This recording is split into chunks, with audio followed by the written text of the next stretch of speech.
In today's video, I'll be showing you how to make perfectly roasted garlic in the air fryer. Soft, caramelized and bursting with flavor. It's easy, quick and a must try for garlic lovers. Here's what you need: 2 bulbs of garlic, a drizzle of olive oil, a pinch of salt and pepper, a small piece of aluminium foil, a sharp knife, chopping board, gloves and of course your air fryer. Let's get started. Now you want to start by slicing off the top of the garlic bulbs to expose the cloves. Next, drizzle a little olive oil over the top, making sure it seeps into the cloves. I like to sprinkle a pinch of salt and pepper to enhance the flavour.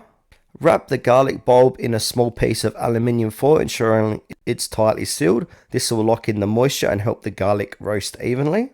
Then you want to place the wrapped garlic into your air fryer tray. Carefully transfer your air fryer tray back into your air fryer. Set your air fryer to around 190 degrees Celsius or 375 degrees Fahrenheit and cook for roughly 20 to 25 minutes. Cooking times may vary depending on your air fryer model. Once the timer goes off, carefully remove the garlic from the air fryer.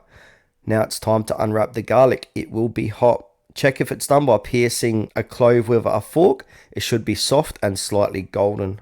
Roasted garlic is incredibly versatile. Spread it on bread, mix it into pasta or use it to flavour soups and sauces. The possibilities are endless.